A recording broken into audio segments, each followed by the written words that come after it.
Time now for the front page. This is news since yesterday's broadcast and while we were asleep. In national news, the Roanoke College female college swim team has revolted. This after a bio male tried to join the team. Fox News reports the Roanoke College women's swim team stood up as a group to speak out for fairness in sports after a biological male attempted to join their team. With their parents, supporters, and advocates in the fight, including Riley Gaines and Paula Scanlon, a former teammate of Leah Thomas. In the crowd inside a downtown Roanoke, Virginia hotel, the 10 members became the first group of college teammates to speak out as a unit. Teammate after teammate walked up to the podium with a similar message. The women had been demoralized and hurt by their Division III school after they had returned to campus this fall knowing that a biological male, who is not being named out of the wishes of the team, would be attempting to pull what they call a Leah Thomas. My feelings, our team's feelings, and our comfort were blatantly ignored, and only one athlete was prioritized, said 19-year-old Kate Pearson, one of the team's 3 captains. The British Prime Minister has stepped up to spend a little bit of time talking about this issue. Fox News reports United Kingdom Prime Minister Rishi Sunak went viral this week for a speech in which he said no one should be bullied into believing that people can be any sex they choose. Sunak, the first British Asian to hold the high office, said in his remarks that the Conservative Party conference on Wednesday should adopt that a man is a man and a woman is a woman, which was met with loud applause by the party faithful. Quote, "We're going to change this country, and that means life." Now, that shouldn't be a controversial position. The vast majority of hardworking people agree with it. It shouldn't be controversial for parents to know what their children are being taught in school about relationships. Patients should know when hospitals are talking about men or women. And we shouldn't get bullied into believing that people can be any sex they want to be. They can't. Man is a man. A woman is a woman. That's just common sense. Also in national news, Hillary Clinton has called for a formal deprogramming of Trump supporters. This from Fox News. Former Secretary of State Hillary Clinton called for a formal deprogramming for many supporters of former President Donald Trump during a CNN interview. Discussing the recent upheaval on Capitol Hill, Clinton contrasted what she called the sane part of the GOP caucus, who helped prevent a government shutdown, with the cult wing devoted to Trump. Quote, "That's the way it used to be." She was speaking, by the way, with CNN's Christiane Amanpour. This happened yesterday. Quote, "I mean, we had very strong partisans in both parties in the past, and we had very bitter battles over all kinds of things. But there wasn't this little tail of extremism waving, wagging the dog if the Republican Party or of the Republican Party as it is today." Also, she continued, and sadly, many of those extremists, those MAGA extremists, take their marching orders from Donald Trump, who has no credibility left by any measure. He's only in it for himself. He's now defending himself in civil actions and criminal actions. And when do they break with him? Clinton continued, quote, "Because at some point, there needs to be a formal deprogramming of all cult members, but something needs to happen." Unquote. Iowa protesters rammed Ramaswamy's car. This from Fox News. Protesters rammed their car into the back of campaign vehicle of Republican presidential candidate Vivek Ramaswamy ahead of an event held in Grinnell, Iowa. This according to Fox News. A group of liberal protesters appeared outside Ramaswamy's event at Saints Rest Coffee House on Thursday. That's yesterday. Ramaswamy's campaign told Fox News that a female driver of a blue Honda Civic and a passenger were yelling expletives at the GOP hopeful, giving him the middle finger and blaring the car horn.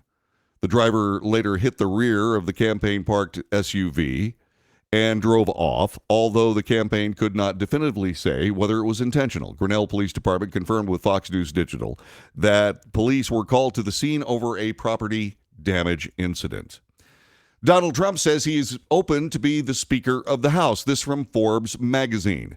Former President Donald Trump, who has been mulling a visit to the Capitol next week to potentially launch a bid for House Speaker, told Fox News yesterday he'd be open to a short-term Speaker position, which the 2024 presidential candidate could technically take, following the removal of former Speaker Kevin McCarthy, the Republican from California, from the speakership after less than 9 months.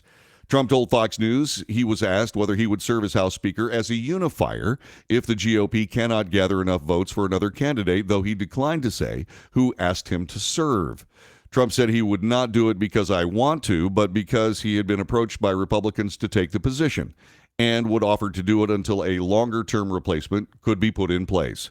House rules do not prohibit non-members from being elected to the speakership, though Trump's 4 indictments since his 2024 presidential campaign launch could keep him from becoming speaker, according to GOP conference rules, which state that indicted leadership members with 2+ year sentences shall step aside. News from the United States military. Allegations have been levied against President Trump for sharing nuclear sub-details. This after leaving the White House. ABC News is reporting that months after leaving the White House, former President Donald Trump allegedly discussed a potentially sensitive bit of information or two about U.S. nuclear submarines with a member of his Mar-a-Lago club, an Australian billionaire, who then allegedly shared the information with scores of others, including more than a dozen foreign officials, several of his own employees, and a handful of journalists, according to sources familiar with the matter. The potential disclosure was reported to special counsel Jack Smith's team as they investigated Trump's alleged hoarding of classified documents at Mar-a-Lago, according to sources speaking with ABC News. The information could shed further light on Trump's handling of sensitive government secrets. Prosecutors and FBI agents have at least twice this year interviewed the Mar-a-Lago member, Anthony Pratt, who runs U.S.-based Pratt Industries, one of the world's largest packaging companies. In those interviews, Pratt described how, looking to make conversation with Trump during a meeting at Mar-a-Lago in April of 2021, he brought up the American submarine fleet, which the two had discussed before, according to sources with ABC News. According to Pratt's account, described by sources, Pratt told Trump he believed Australia should start buying its submarines directly from the United States, to which an excited Trump, leaning in toward Pratt as if to be discreet, then told Pratt 2 pieces of information about U.S. submarines, the supposed exact number of nuclear warheads they routinely carry, and exactly how close they supposedly can get to a Russian submarine without being detected. Also in the U.S. military news, DoD is planning to cut special forces. This from the Wall Street Journal. The Pentagon is poised to make controversial cuts to the Army's storied Special Operations Forces amid recruiting struggles and a shift in focus from the Middle East counterterrorism operations to a threat from China. The Army is cutting about 3,000 troops, or 10%, from its Special Operations ranks, which could include so-called trigger pullers from the Green Beret commando units, who have conducted some of the nation's most dangerous and sensitive missions around the world, from the jungles of Vietnam to the back alleys of Baghdad. The reductions would enable the U.S. Army to rebalance toward large conventional ground forces needed for a potential fight in Asia. The trim in ranks of the Special Forces would also help the Army cope with a recruiting shortfall in a stronger labor market. But opponents of the cuts, notably senior Special Operations officers, have argued they could hinder the training of U.S. partners, including the Ukrainian and Taiwanese militaries, and limit the elite unit's abilities to respond to crises.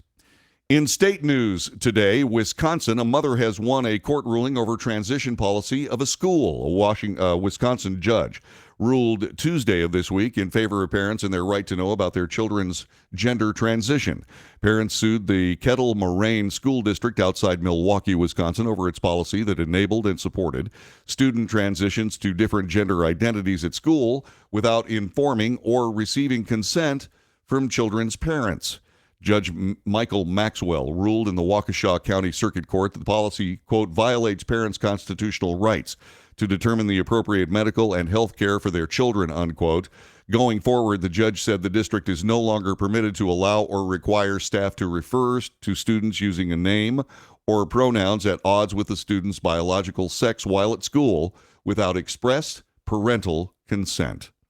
Out of California, a Stanford professor is now warning that equity math will fail. This also from Fox News. A Stanford math professor issued a stark warning yesterday on California's new math curriculum, arguing the push for equity could backfire academically as students continue to reel from post-COVID learning loss. Brian Conrad who read the entire 1,000-page teaching framework, joined Fox and Friends to discuss why the efforts to include conventional math curriculum is critical in preparing kids for careers in college later in life. Quote, there are things like advocating these alternate math options, which are claimed to be pro-equity, but in fact, the experience of San Francisco, for example, shows that when you block 8th grade Algebra 1, which was done in an effort to improve demographics in high school success rates, in fact, was a complete failure, unquote. He went on to say, and yet this has been popping up in Cambridge, Massachusetts.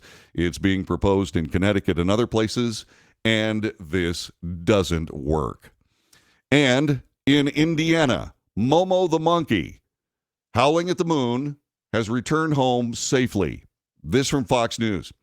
The Indianapolis Police Department conducted a little monkey business after an elusive primate named Momo escaped from his owner's home and managed to elude capture for approximately 24 hours. The escape was first reported Wednesday evening when the Indianapolis Metropolitan Police Department received several calls about a pet monkey that had escaped from a residence in the city's east side around 6 p.m. Authorities immediately sprang into action, launching search efforts to track down the evasive and elusive Momo. According to the IMPD, Momo had broken into a vacant home. Police were quickly on his tail, trapping him inside by shutting the doors. When Momo moved to a vacant bathroom, authorities closed that door as well. With the help of the owner's brother, the monkey was captured.